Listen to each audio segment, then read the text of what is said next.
तो काव्य गुण, जिस प्रकार इस सृष्टि में सभी वस्तुओं के गुण होते हैं, उसी प्रकार साहित्य के अंदर भी 3 गुण पाए जाते हैं: ओज गुण, प्रसाद गुण और माधुर्य गुण।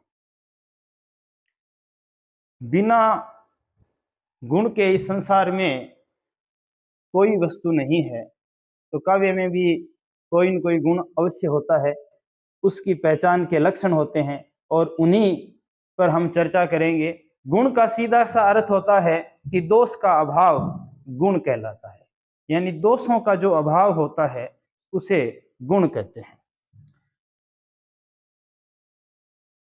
काव्य गुण का अर्थ और स्वरूप। अर्थ और स्वरूप, काव्य गुण का अर्थ क्या है और उसका स्वरूप क्या है? तो विद्यार्थियों, काव्य के आंतरिक सौंदर्य और रस के प्रभाव और उत्कर्ष के लिए अस्थायी रूप से मानवोचित भाव और धर्म को काव्य गुण कहते हैं। यानी काव्य का जो आंतरिक सौंदर्य है और रस का जो उत्कर्ष का कारक है, वो काव्य गुणों पर अवलंबित रहता है, इसलिए उसे काव्य का गुण कहते हैं। यानी काव्य का आंतरिक सौंदर्य और रस के प्रभाव के उत्कर्ष के लिए स्थायी रूप से मानवोचित भाव और धर्म को काव्य गुण कहते हैं। मानवोचित जो भाव है, जो काव्य के अंदर रस की उत्पत्ति पैदा करने वाले जो भाव है, वो जो भाव है वो काव्य गुणों पर अवलंबित है। ये काव्य में उसी प्रकार विद्यमान रहते हैं जिस प्रकार फूलों के अंदर सुगंध विद्यमान रहती है। काव्य गुण काव्य में उसी प्रकार विद्यमान रहते हैं जिस प्रकार तिलों में तेल और फूलों में सुगंध निहित रहती है। काव्य की शोभा करने वाले उस काव्य में निहित रस को प्रकाशित करने वाले तत्व व विशेषता का नाम काव्य गुण है। यानी काव्य की जो शोभा बढ़ाने वाला तत्व है, काव्य की जो सुंदरता बढ़ाने वाला तत्व है और काव्य में निहित रस को प्रकाशित करने वाला, काव्य के अंदर जो निहित रस है, उस रस को जो प्रकाशित करने वाला तत्व है, उसको प्रकट करने वाला जो तत्व है, वो तत्व काव्य गुण है। और उसी तत्व रस प्रकाशित करने वाला तत्व है और विशेषता का नाम काव्य गुण है।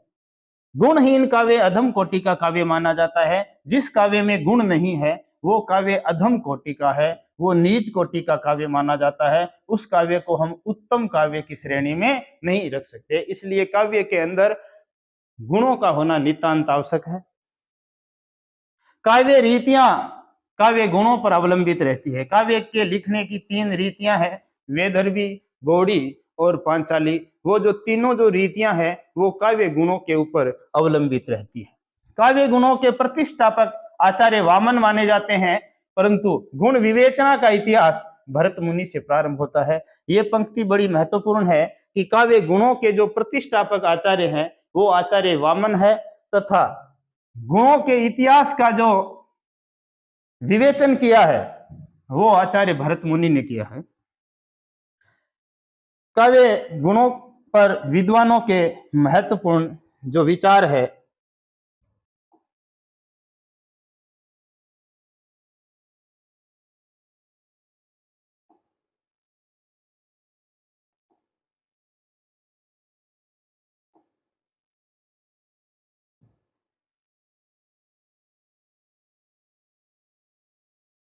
काव्य गुणों पर विद्वानों के क्या विचार है, ये विचार आचार्य मम्मट कहते हैं कि मम्मट ने इन्हें रस का अभिन्न मित्र और सौर्यादीत कहा है। आचार्य मम्मट कहते हैं कि जो काव्य गुण है वो रस का अभिन्न मित्र है तथा सौर्यादीत है। जिस प्रकार आत्मा इत्यादि सूर्य के कारण उदित होती हुई है, उसी प्रकार काव्य में जो रस है वो काव्य गुण पर अवलंबित है।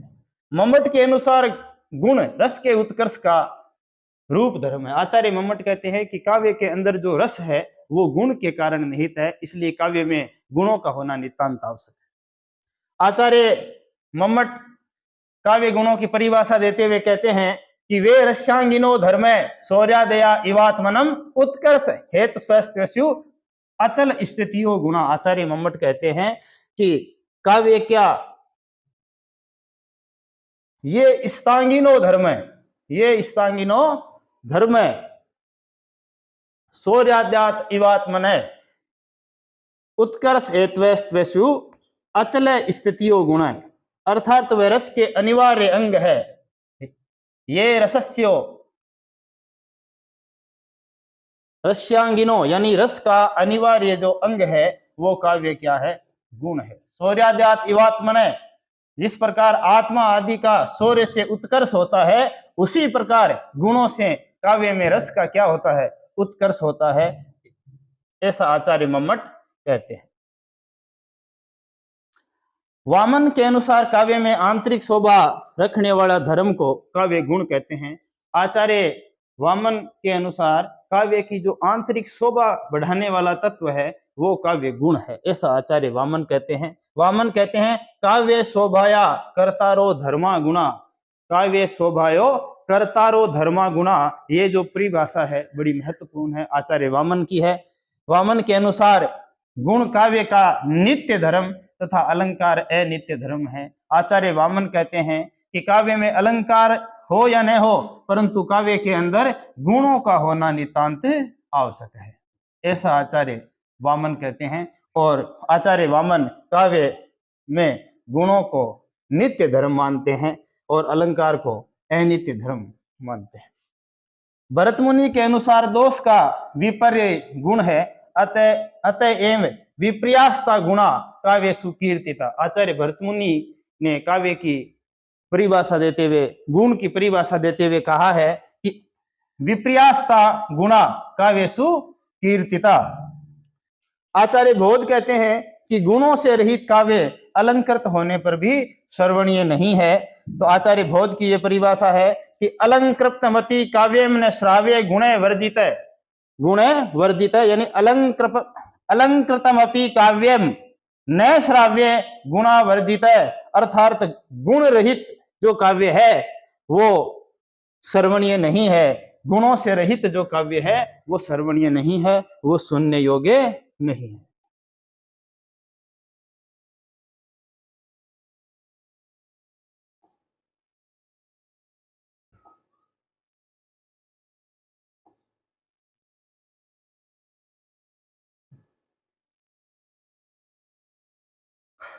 दंडी के अनुसार गुण काव्य के प्राण तत्व है। आचार्य दंडी कहते हैं कि जो गुण है वो काव्य के क्या है?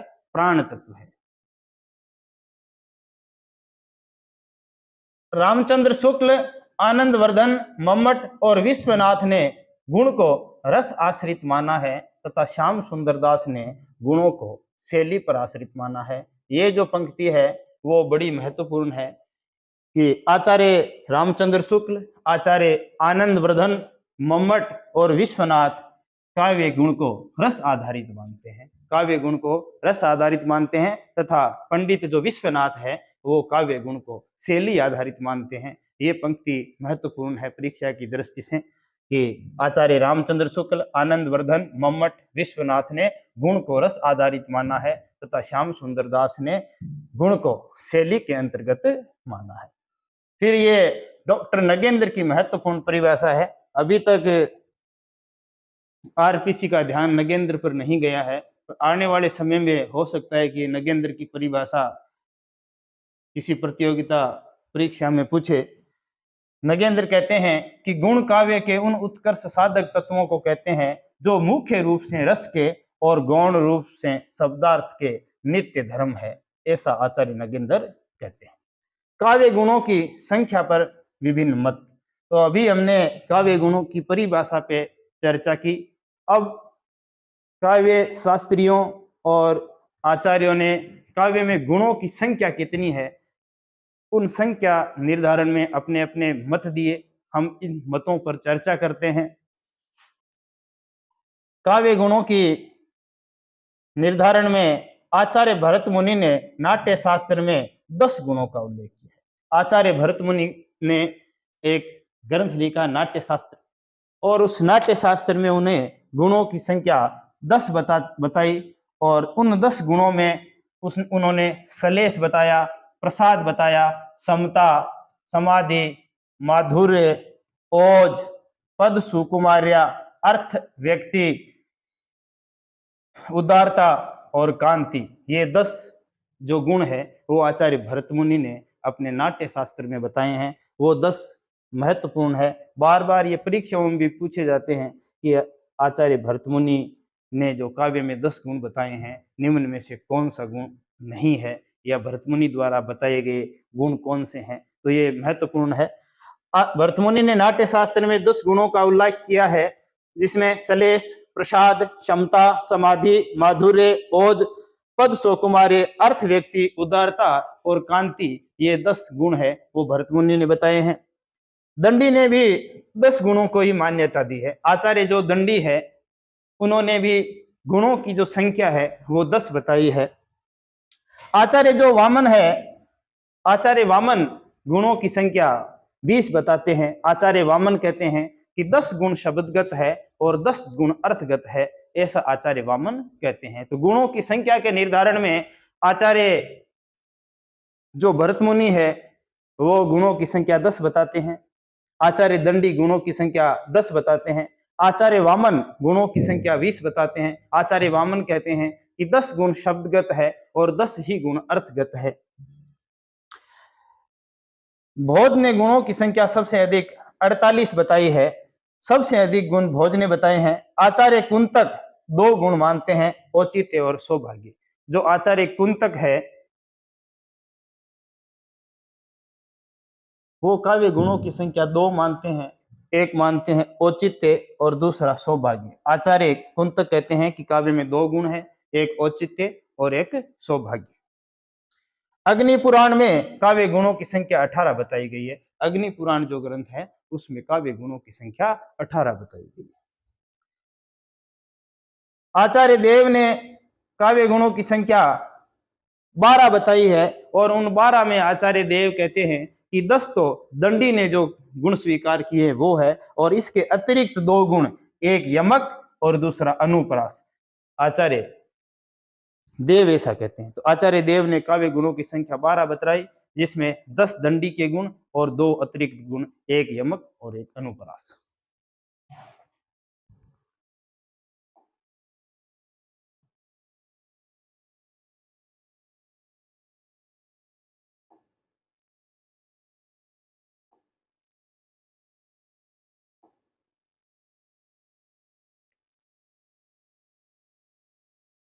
तो काव्य गुणों की चर्चा में भरत मुनि ने काव्य गुणों की संख्या 10 बताई, वहीं दंडी ने काव्य गुणों की संख्या 10 बताई। आचार्य वामन ने 20 गुण बताए, 10 शब्दगत और 10 अर्थगत। आचार्य देव ने काव्य गुणों की संख्या 12 बताई, जिसमें उन्होंने 10 दंडी के गुण और 2 अतिरिक्त गुण यमक और अनुप्रास बताए। आचार्य कुंतक ने औचित्य और सौभाग्य 2 काव्य गुण माने तथा भोज ने सर्वाधिक काव्य में 48 गुण बताए। अग्नि पुराण में काव्य गुणों की संख्या 18 मानी गई है। देव ने 12 काव्य गुण बताए, 10 दंडी वाले और 2 अतिरिक्त, एक यमक और एक अनुप्रास। तो ये देव का जो काव्य गुणों के संबंध में मत है वो महत्वपूर्ण है। आपसे ये परीक्षा में भी पूछा जा सकता है कि देव ने काव्य गुणों में 2 अतिरिक्त गुण कौन से माने हैं। तो एक तो माना है यमक और दूसरा अनुप्रास माना है। आनंद वर्धन ने रस के धर्म रूप को गुण माना है। आनंद वर्धन कहते हैं कि रस का जो धर्म रूप है वो गुण है। और चित्त की 3 अवस्थाओं, आनंद वर्धन चित्त की 3 अवस्थाएं मानते हैं, हृदय की 3 अवस्थाएं मानते हैं, और इन 3 अवस्थाओं के आधार द्युति, दीप्ति और व्यापकत्व के आधार पर 3 गुणों माधुर्य, ओज और प्रसाद को स्वीकार किया है। तो सबसे पहले आनंद वर्धन ने जो आज मान्य 3 गुण है काव्य में, ओज, माधुर्य और प्रसाद, आनंद वर्धन कहते हैं कि हृदय की 3 अवस्थाएं होती है, द्युति, दीप्ति और व्यापक। द्युति यानी आनंद का भाव, दीप्ति यानी जोश का भाव और व्यापकत्व यानी प्रसार, फैलाव। इसके आधार पर उन्होंने माधुर्य, ओज और प्रसाद को स्वीकार किया और आनंद वर्धन का समर्थन किया मम्मट ने। और आचार्य मम्मट ने अपने ग्रंथ काव्य प्रकाश में सप्तम उल्लास में 3 गुण मानते हुए अन्य सभी गुण इसके अंतर्गत गिना जो कि सर्वमान्य है। तो आचार्य मम्मट सबसे पहले आनंदवर्धन ने काव्य में हृदय में चित्त की 3 अवस्थाओं के आधार पर काव्य गुणों की संख्या का निर्धारण किया और 3 गुण माने ओज गुण, प्रसाद गुण और माधुर्य गुण। तो उसी का समर्थन आचार्य मम्मट ने किया और आचार्य मम्मट कहते हैं अपने काव्य प्रकाश में कि सप्तम उल्लास में मुख्यतः 3 गुण बताए और मम्मट कहते हैं और सभी जो गुण है उन 3 गुणों के अंतर्गत समावित हो जाते हैं और वो 3 गुण ओज गुण, माधुर्य गुण और प्रसाद गुण। तो आज की ये